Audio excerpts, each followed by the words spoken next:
नमस्कार, नंद केसरी न्यूज में आपका स्वागत है। मैं हूं दीपक दिलेर। प्रस्तुत है आज के मुख्य आप देख रहे हैं मुद्दे की बात। हमारे आज के मेहमान हैं समाजसेवी अरुणेश सिंह भदौरिया, अध्यक्ष जनशक्ति वेलफेयर सोसाइटी ग्वालियर। इनसे साक्षात्कार करेंगे दीपक दिलेर, संपादक नंद केसरी न्यूज। लीजिए प्रस्तुत है इंटरव्यू के मुख्य अंश। नमस्कार, नंद केसरी न्यूज चैनल में दर्शकों का एक बार से हम फिर स्वागत करते हैं। दर्शकों, आज हम आपके बीच में ग्वालियर की प्रसिद्ध समाजसेवी संस्था जनशक्ति वेलफेयर सोसाइटी के राष्ट्रीय अध्यक्ष अरुणेश भदौरिया जी हमारे बीच में मौजूद हैं। और अरुणेश भदौरिया जी काफ़ी लंबे समय से जो है समाज सेवा के क्षेत्र में काफ़ी बढ़ चढ़ करके भाग ले रहे हैं। और सबसे बड़ी बात क्या है कि इनकी जो संस्था है जनशक्ति वेलफेयर सोसाइटी, यह समाज में जो है आज एक उदाहरण बन के काम कर रही है। ये संस्था जो है बेरोजगारों के लिए काम कर रही है। समाज के हर क्षेत्र में, चाहे पीने का पानी की उपलब्धता हो, इस भीषण गर्मी में पेयजल प्याऊ, सभी जगह पर हर क्षेत्र में जो है ये संस्था काम कर रही है। और ये संस्था यहीं तक ही नहीं काम करती है, ये संस्था जो है राष्ट्रीय मुद्दों में भी अपने विचारों की सहभागिता करती है। तो आइए हम अरुणेश भदौरिया जी से डायरेक्ट जुड़ते हैं और भदौरिया जी से सवाल करते हैं। भदौरिया जी, नंद केसरी न्यूज चैनल में आपका एक बार फिर स्वागत करते हैं। वैसे तो आप हमारे चैनल पे आए दिन आते रहते हैं और आपसे हमारी चर्चाएं निरंतर जारी रहती है। तो भदौरिया जी, अभी एक लेटेस्ट देश में एक घटना हुई है, एक नया घटनाक्रम हुआ है। भाजपा सरकार ने एक नया एजेंडा जो है उस पर काम करना शुरू किया। अभी उन्होंने घोषणा की है जाति जनगणना को लेकर के। तो जाति जनगणना कहाँ तक सही है, यह होना चाहिए या नहीं, और ये अगर जाति जनगणना होना चाहिए तो क्यों होना चाहिए, और जाति गणना अगर नहीं होना चाहिए तो क्यों नहीं होना चाहिए, आपकी नज़र में आप क्या विचार रखते हैं इस पर?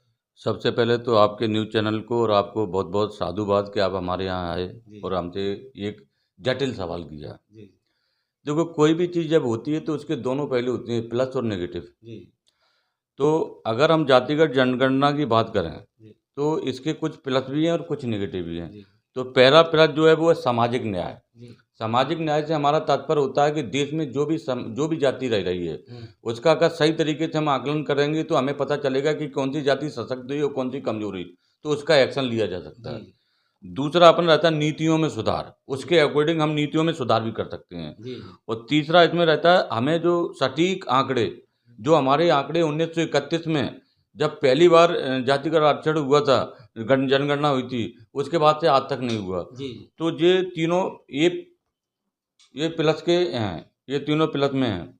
अब इसके अगर अगेंस्ट में कहें तो पहले मैंने बोला सामाजिक न्याय, तो यहाँ सामाजिक दुरुपयोग भी हो जाएगा। जी जो भी जाति ज़्यादा दिखेगी तो वही अपना बाहुल्य दिखाना चालू कर देगी, वर्चस्व वाली बात आ जाएगी।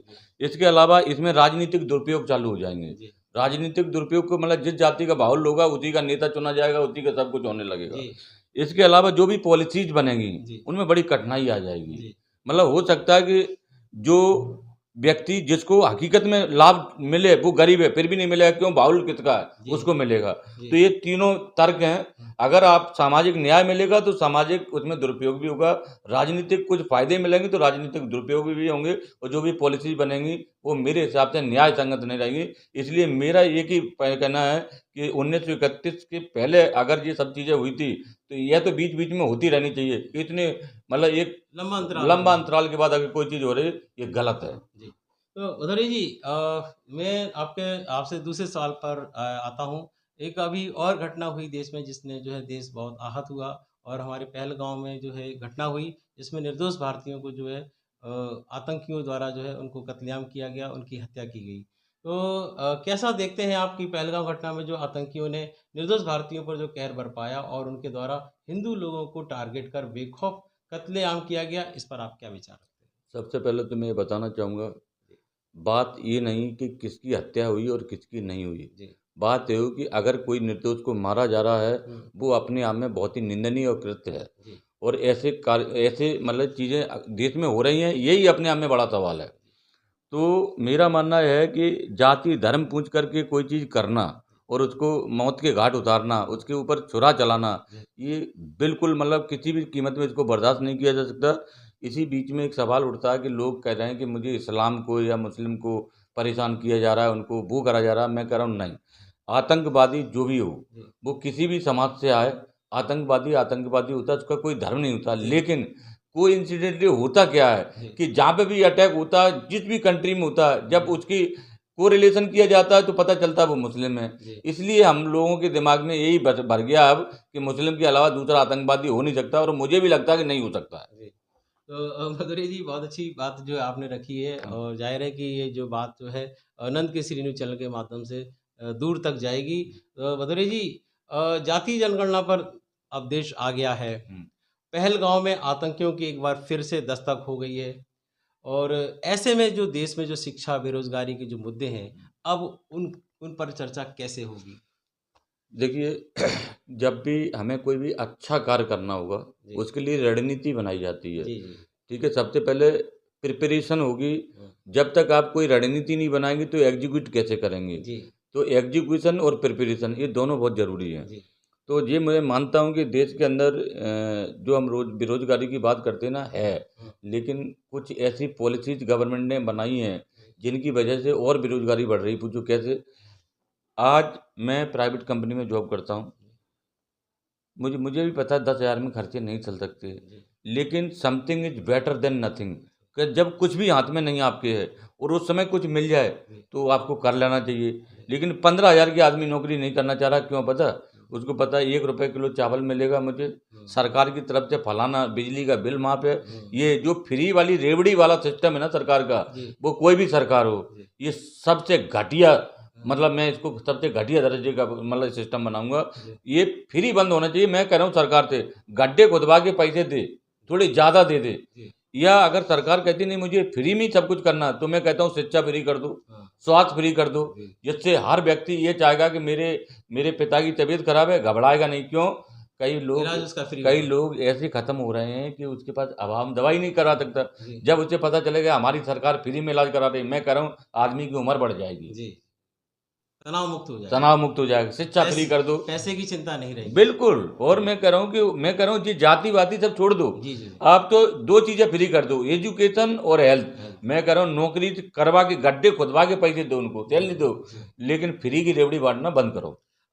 भदुरी जी, एक बहुत ही अहम सवाल आपकी संस्था से जुड़ा हुआ है। देश में बेरोज़गारी चरम पर है। ऐसे में सुना है कि आपकी जो संस्था है, जनशक्ति वेलफेयर सोसाइटी, वो जो है ग्वालियर में जो है रोज़गार देने का काम कर रही है। तो ये संस्था जो है, ये काम आप कैसे कर पा रहे हैं? ये काम ज़रा हमारे दर्शकों को थोड़ा-सा। सबसे पहले तो मैं जनशक्ति वेलफेयर सोसाइटी के बारे में सिर्फ छोटी-सी बात करूँगा कि मेरे 3 ऑब्जेक्टिव हैं। जी, कंप्लीट हेल्थ, जो हर व्यक्ति को चाहिए, जी। कंप्लीट फूड, जी। वो भी हर व्यक्ति को चाहिए, और कंप्लीट एजुकेशन, ये भी हर व्यक्ति को जी, चाहिए। जी। ये मिलेगा कैसे? इसके लिए यह तो रोज़गार होगा, हुँ। तो आप इलाज करा पाओगे, जी, शिक्षा ले पाओगे, जी, जी।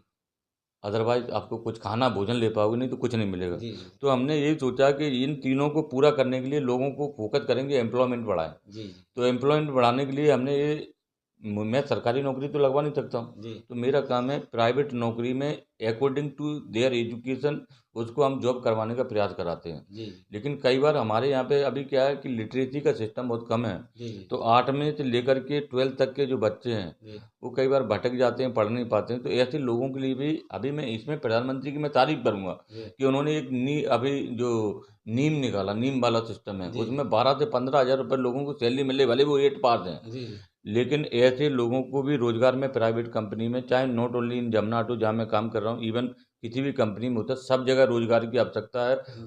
बेरोज़गार मतलब इतना चाहिए, लेकिन लोग नौकरी नहीं करना चाह रहे। फिर भी हमने पिछले 4-1 साल में मुझे लगता है 1,000 के समथिंग लोगों को रोज़गार दिलवाया है। ये तो अपने आप में बहुत ही बड़ी बात है, हाँ। कीर्तिमान है ये। और निश्चित ही जो है आपने 1000 परिवारों को जो है आपने जो है उनको जो है रोज़ी-रोटी का जो आपने जो किया है, निश्चित ही उनकी दुआएँ भी जो है आपके साथ होंगी। इसके साथ एक प्लस पॉइंट है जी। कि जो जहाँ रहता है, जैसे मान लो कोई नासिक में है, हाँ। मैं उसको नहीं कहूँगा ग्वालियर आओ, मैं वहीं लगवा दूँगा। जी। भगवान, मैंने क्या अभी सारे सिस्टम ऐसे बना रखे हैं, मैंने लोगों से रिलेशन बनाए जो इंडस्ट्रियलिस्ट हैं। इसीलिए कि भैया मुझे भी पता सरकारी नौकरी नहीं मिल पा रही। आपका नासिक का लड़का ग्वालियर आएगा, हाँ। 25,000 भी कम पड़ेंगे। जी। नासिक का लड़का 15,000 मिल जाएँगे, उसका काम चल जाएगा। बिल्कुल, बिल्कुल। तो नासिक में ही उसकी हाँ, नासिक में कोई इलाहाबाद रह रहा है, इलाहाबाद में, जी। जो जहाँ रह रहा है वहीं लोकल फॉर वोकल कह सकते हैं। लोकल फॉर वोकल कर दिया, और वो ऐसे से पॉसिबल हो रहा है क्योंकि अपने रिलेशन बनाने पड़ेंगे। जी। आपको चेन सिस्टम डेवलप करना पड़ेगा, वो हमारी जनशक्ति वेलफेयर सोसाइटी हर स्टेट में कर रही है। चलिए, तो हमारी जो शुभकामनाएं जनशक्ति वेलफेयर सोसाइटी के साथ हैं।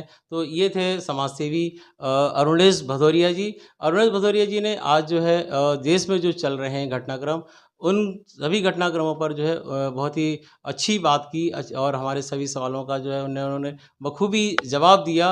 ये जो सवाल जवाब हमारे बीच में आज जो हुए, ये जो है भदौरिया जी के अपने निजी विचार हैं। अगर इन विचारों से किसी को कोई दिक्कत हो, कोई परेशानी हो, कोई आहत हो, तो उसके लिए जो है नंद किशोर न्यूज़ चैनल जो है खेद भी ज्ञापित करता है। लेकिन ये सवाल आज इसलिए पूछे गए, इन सवालों के जवाब इसलिए आज लिए गए क्योंकि आज ये देश की माँग है, नीड है और इन सवालों पर चर्चा होना बहुत ज़रूरी है ताकि देश सही दिशा में जा सके, देश का सर्वांगीण विकास हो सके। नंद केसरी न्यूज़ चैनल के लिए मैं दीपक दिलेर। आज के समाचारों में इतना ही। कल हम फिर हाजिर होंगे, तब तक के लिए मैं इजाज़त दीजिए। नमस्कार।